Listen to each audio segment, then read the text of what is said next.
आज्ञा आपण मैंने समस्ते जानते आमर मुख्य खाद्य है आज्ञा भात। भात जदि आमको न मिली गोटे दिन थोड़े हेले आमर दिनटी भलरे कटे ना।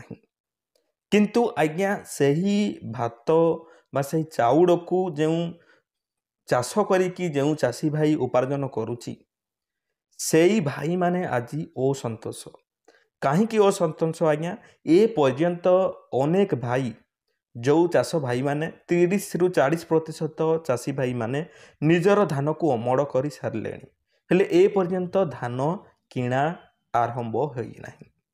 केबे धान किणा आरंभ होब क्यों भाई माने बिक्री करि पारिबे क्यों जिल्लारू प्रथमे आरंभ होब से विषय रे डिटेल्स आज भिडियो कहबी।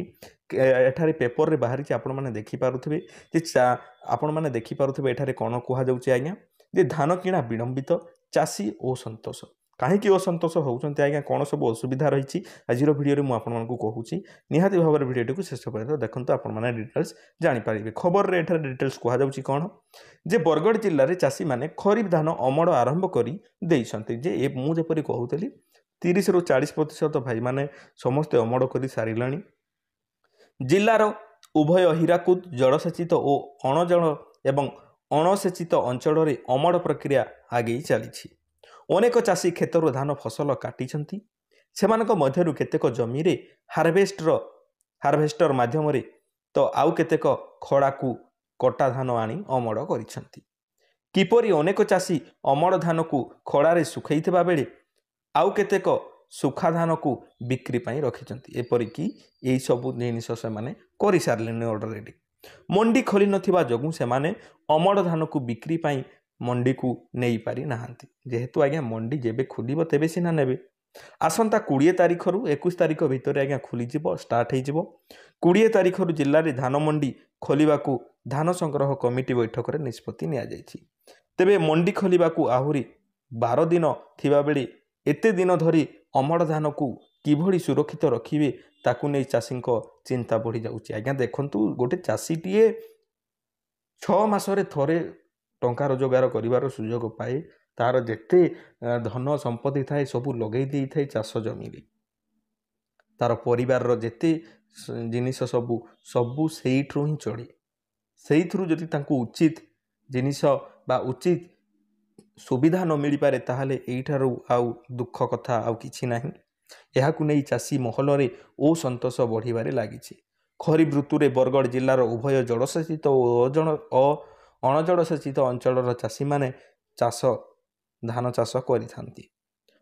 अणजलसेचित अंचल चाषी फसल साधारणतः वर्षा एवं उठा जलसेचन उपर निर्भर करुवा जगु संपृक्त अंचल चाषी माने स्वल्प मियादी किसम धान चाष करिथांती। जे जेपरी कम समय भितर धानटी अमड़ होइछिबो सेही परि धान से माने चाष करिथांती। जदि बड़ धान करिथांते ताहले लेट होता ठीक समय रे से माने अमड़ करि पारंते किंतु जेहेतु जलसेचन हेली जाइकी बा जलसेचित जागा गुडा करे ही से माने चाष करूचंती तो पानी ठीक समय रे मिली पारे नाही सेति पई से माने छोट धान करिथांती। तो ई छोट धान करिबा द्वारा कोन असुविधा होउछ आज्ञा शीघ्र अमड़ होई जाउची। शीघ्र अमड़ होई गला परे चाषी कौन कर धान को बिक्री करने जीव हेले कौन हो आज्ञा ए पर्यंत मंडी खोली नाही। तो यही सब असंतोष देखा मिलूँ आज्ञा किंतु मंडी खोलिबा विलंब होउथबा जगु तांको धान बिक्री मध्य विलंबित हेबो बोली से कहउचंती।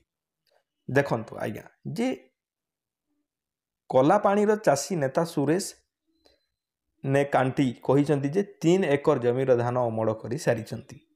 एथर नवेम्बर 10 तारिख सुधा मंडी खोलिबाकू बरगड़ विधायक अश्विनी षडंगी राजस्व और विपर्यय परिचालना मंत्री सुरेश पुजारी को भेटी दृष्टि आकर्षण कराइथिला। सेतेबेले सेमाने हाँ करथिले किंतु मंडी खोलिबा दिवस को विलंबित करागला। यह द्वारा चाषी माने क्षतिग्रस्त हेबे और बेपारी माने लाभ उठाइबे बोली नेकांटी कहिसंती। यहीटा सत कथा आज्ञा जेहेतु गोटे चाषी 10-12 दिन पर्यंत धान को केते जगिबो सुरक्षित रखी पारिबो नाही।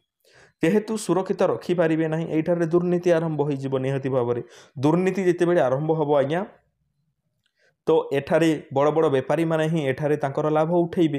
तो एक कथा आज्ञा निहाती भाव में आपण मैंने ध्यान देवा उचित सरकार पाखे निहाती भाव में एक कथा पहुँचवा कथा उचित जे सरकार टिके शीघ्र मंडी को खोलीदेले असुविधाटा कौन आपण मैंने मत कहतु जदि शीघ्र मंडी को टिके खोलीदेवे ताले असुविधा कौटी रहिबो तो चाषी भाई जो असुविधा पाउछि से असुविधाटी पाइबनी ना तो यहीपरि कथा आज्ञा तो आमे कौन करिबा आमे तो साधारण जनता आमे कौन करिपारिबा निहाती भाव में आपण मैंने जदि मु सांत्वना देवी निहाती भाव में जे आपण मैंने टिके धैर्य धरिकी निजर जो अमल कर धान को संरक्षण करिकी रखंतु किंबा निजे टिके जगिकी रुहंतु आउ एई जो दुर्नीति बड़ दलाल मानकु निजर धान को बिक्री करंतु नाही आपन को पाखरे जदि कार्ड अछि आज्ञा निजे ताहा जाइकी धान मंडी रे बिक्री करंतु आपन को 3100 टंका पर्यंत सरकार पे करिवे मु आशा करछि आपण माने बुझी जाइथिबे